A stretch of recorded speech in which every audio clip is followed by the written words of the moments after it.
Кызыктуу нерсе, мындан бир топ ай мурда ошол изилдөө боюнча атактуулардын балдары же болбосо Кыргызстандагы чыгаан инсандардын балдары деген жерде ошол Абсамат Масалиевдин уулу катары сиздин атыңыз жүрүп эле жана бир топ чыгаандардын арасында ошол эле Чыңгыз Айтматовдун кызы Шириндин да аты жүргөн.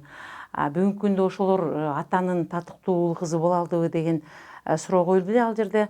Ошондой чыгаан адамдын баласы же кызы болуу үчүн өзүңүздү кандай алып жүрүшүңүз керек? Бүгүнкү Шириндин барган кадамдары туурабы же ал атасына кичине аброюна шек келтирип койдубу? Бул оор маселе. Мына мен 60-ка чыгып атам. Азыркыга чейин баары тең мени атам менен салыштырмалып атат. Атаң башкача болчу эле, атаң мындай болчу эле, салмактуу болчу эле, сага окшоп тетеңдеп жаштык кылбайт эле деп. Мен баштан өтө оор да мага. Мен атам менен тең боло албайм эч качан. Аракет кылсам деле. Бирок ал кишинин атын уят кылбаганга аракет кылам да. Бул абдан оор жумуш. Кээ бир учурда айткым келип атат, чычылап, нервничать эле кагып кетким келип атат, бирок өзүм кармап турам кандай болот депчи. Ошондуктан башка биздин Кыргызстанды, элибизди, партиябызды же өкмөттү башкарган адамдардын балдарына тагдырын мен бир аз болсо түшүнөм да. Саясатка киргенден кийин өзүнү кармаш керек деген талап бар да. Бир аз салмактуу болуш керек, бирок сабырдуу болуш керек да. Ачуулукка берилбеш керек да. Себеби канчалык ката кетирсе, ошончолук атасынын аброюна шек келтирет да. Турган иш да. Бирок аны түшүнүш кыйын да. Мен ойлоп атам, бизде Кыргызстанда мурунку жетекчилердин балдарынан турган мына Элмира Ибраимова бар, Кубан Кулматов бар, татып иштеген бар, Дүйшеевдин балдары бар, Карыбек Дүйшеев бар, мына ошолор сыяктуу чоң саясатка чыкпаса деле, бирок саясатта жүрүп, өзүнүн аракетин кылып, аталарынын атына мындай мен ойлоп атам зыян келтирген жок. Ал эми Ширин боюнча мен билбейм, ал карандашымды тааныбайт экенм. Мен Чыңгыз Төрөкуловичтин Санжар менен Аскар деген уулдарын тааныйм. Аскар менен мамилебиз жылуу. Ал өзүнүн тармагында тышкы иштер министри болгондо менимче татыктуу эле иштеп аткан. Бүгүнкү күндө ал менимче өзүнүн иштери менен алек болуп атат. Санжар байкенин эмне кылганын мен билбейм. Ширинди мен тааныбайт экенмин да. Бирок кээде ачуулукка берет деп айтып койсом болот да. Ширин барган кадамдары бир аз туура эмес болуп жатат. Эми сөзүбүздүн аягында дагы бир жолу ошо сиздин бүгүнкү чакырган себебиңиздин бирден бир олуттуу суроосу бул коомчулукка да кызыгуу жарашып жаткан бүгүн өкмөттүн отставкага кетиши керек деген сунуштар жана премьер-министрге ишенимбечилик көрсөтүү. Мунун себептерине да бир аз кайрылып кетсеңиз. Мен бир-эки жолу айткам да. Ачык эле айттым, эгерде менин алым жетпейт, менин сунушумду колдобойт көпчүлүк, бирок силерге сунуш берип атам, өзүңөр кетип калгыла. Кечээ сиздин кесиптешиңиз бир журналист сурап атат. Өкмөттүн өкүлү, биринчи вице-премьери айтып атат. Аэропортту өкмөт, мамлекеттик орган башкара албайт, ошол себептен биз аны жеке менчикке тапшырышыбыз керек иштеткенге дейт. Мен ойлоп атам, ушул ким болсо да, премьер-министр болобу, вице-премьер болобу, жетекчи болобу, эптей албаса өкмөт эптей албайт деп айтпаш керек да. Сен эптей албайсаң, кызматыңды тапшырып кет. Башка бирөө келбек деп эптеп кетет. Сен эгер мамлекеттик мүлктү, ийгиликтүү башкара албасаң, кызматыңды тапшыр. Анан сахнага чыгып туруп, микрофонго алып туруп, мына өкмөт иштете албайт, мамлекет иштете албайт деген жыйынтык менимче биринчи кезекте өзүнөн баштачы. Мен ойлоп атам, мындай кадамга биз барбашыбыз керек. Мамлекеттик мүлктү 30 жылда талкалап жок кылып, сиз айта аласызбы, кайсы завод ийгиликтүү бүгүнкү күнгө чейин иштеп атат? Жок. Кайсы фабрика иштеп атат? Жок. Мына 8 март конволюциону баарын ичине карап көрүңүз. 2 метрден бөлүп туруп, кичинекей цехтарды ачып койду. Андай болбош керек. Ал завод, шаарды шаар кыла турган заводдор болчу. Шаарды шаар кыла турган фабрикалар болчу. Алар жок. Оштогу ХБК менен шел комбинат килтейген базар болуп калды. Насосный завод килтейген базарга айланып калды. Ал базарда тиричилик кылышат, бирок ал мамлекетти байыткан тармак эмес. Мамлекетти байыткан бул өндүрүлгөн продукция чет өлкөгө сатылганда, ошондо мамлекет байыт, жаранда байыт да. Ошондуктан мен ойлоп атам, бүгүнкү күндө биз өкмөттө кызматын тапшырганга толо себеп бар.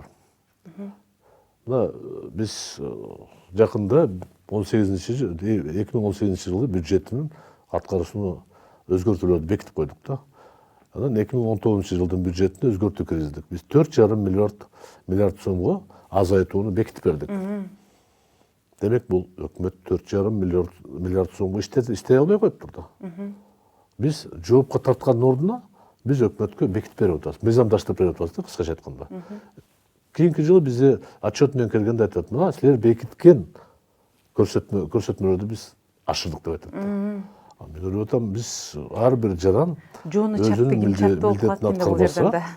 Жоопко тартылат сөзсүз. Сиз мына жакында эле түкүрүп койсо адам 5000 сом деп айткан болчу. Биз азыр автоунаа минип жүргөндөр светофордун алдында полосадан чыгып кетсең, эртеси күнү жанагы саламат кат келет, бакыттын каты деп коюп эле ушул келет. Мына сизге 2000 сом, 3000 сом штрафты коет. Бизден сурабайт. А биз өкмөткө окшоп бизге азайтып бергиле келишим болбойт анда. Мыйзам жазылган. А эмне үчүн? Өкмөт үчүн мыйзам иштебейт. Өкмөт ал аябай мындай кызыктуу инструмент болуп калды. Исхак Масалиев сындап атат.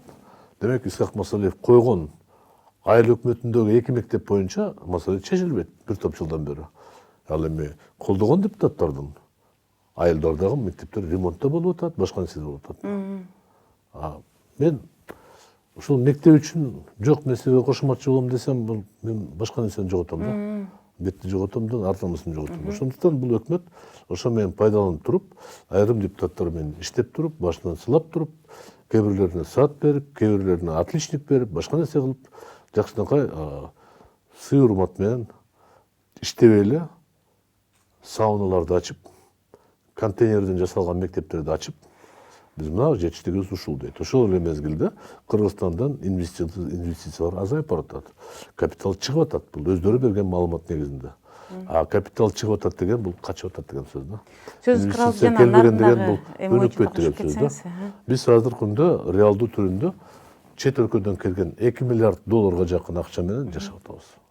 Эгер ал акча жок болсо, анда мен билбейм, өкмөттү эмес, бүт бийликти эл шыпырып кетмек да. Жана нарынга салынып аткан лаборатория жөнүндө дагы айтып кетсеңиз. Ал жерде менин так маалыматым жок, ким куруп атат, кандай куруп атат. Мен эми сиздерден алган маалымат негизинде ал жерде логистикалык борбор курабыз деген көп жылдан бери айтылган болчу да. Эми Ат Башы району Кытай менен чек араш болгондуктан өз мезгилинде жарандары чыгып жол тоскон, эсиңерде болсо. Эмне үчүн Кытайдын товарлары Кыргыздын машина менен жүрбөйт, Кытай машина менен жүрөт деп жол тоскон да. Анан ошондо мен эсимде бар, бирөө айткан, келгиле анда нарында логистикалык центр куралы, машиналар ошол жерге келип туруп, түшүрүп, сортировка кылдырып, растаможка болуп кете берсин деп. Ошондо областка, районго бир аз акча пайда болот, эл жумуш менен камсыз болот деп, мен эсимде бар ушул сөз. Эмнегедир азыр ишке ашып атканда кайра чырчып атат да, биз жерди бербейбиз дейт. Мен билбейм, бул жерде татаал маселе. Бизде кыргыздарда чоң коркунучубуз бар да. Жаныбыздагы бизде 4 миллион кыргызыбыз болсо, жаныбызда 1 миллиард 300 миллион Кытай турат. Билбей, билип биз коркуп атабыз. Алар келгенден кийин кетпейт деп коркобуз да. Эгерде биз жерди 49 жылга берсек, түбөлүккө калат деп ойлоп атабыз. Коркуп атабыз. Буга да негиз болушу мүмкүн. Анан мен билбейт экенмин анда кандай кылыш керек анда. Хорошо, биз эми кытайлыктарга жер бербесек, анда алар курбайт. Анда кыргыз бизнесмендер курбайбы? Курушсун.